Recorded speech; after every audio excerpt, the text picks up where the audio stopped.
So I've been using Colemak for the last 5 years. Would I recommend it to anyone, or is it any good? Here's my story. So my very first encounter with Colemak was when I came upon a YouTube video talking about it. Back then, I wanted to improve my typing speed, so by searching around, I happened to find out that alternative keyboard layouts do exist. A keyboard layout, as you probably already know, is the order of letters on a keyboard.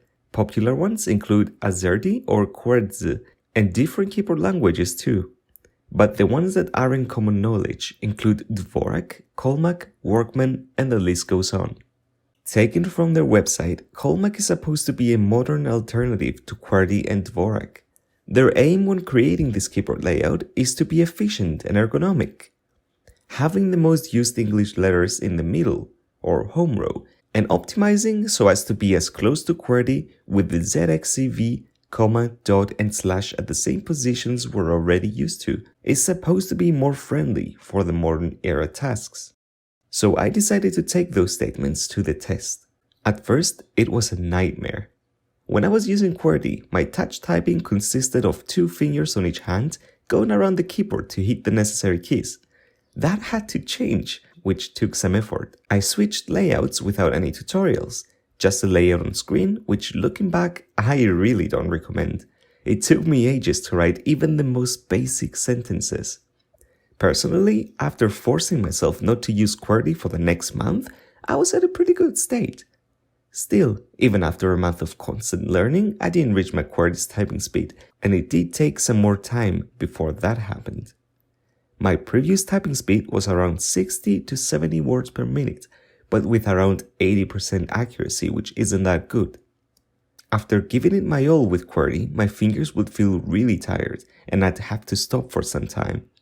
Fast forward to today, I can comfortably type around 90 to 120 words per minute with 95% or more accuracy. It's a huge improvement and a reason for creating this video in the first place. How is Colemak affected from the world dominated by Qwerty though? Nobody that I have met throughout these 5 years has heard of Colemak. Most of them didn't even know their keyboard layout's name. Using someone else's computer taught me early on that Qwerty is here to stay. Even if I do use Colemak on my personal devices, I still have to use Qwerty everywhere else, but surprisingly, it's not that difficult. Even if I hadn't touched Qwerty in a long time, I still do know how to touch type on it, albeit slower than before. Some programs and games have their own quirks too. Some games automatically detect my layout and change the keys accordingly, such as Overwatch and Apex Legends. However, games such as CSGO or Doom don't. It's easy enough to change them though through the settings, so it's not a huge deal.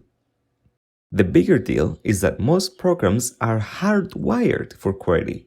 What I mean by that is having keyboard shortcuts that pretty much have Qwerty in mind. Things such as print are easier in Colemak, but Windows' shortcuts such as Windows R or Windows S, etc. are some that you'll have to get used to with the different positions if you ever consider switching.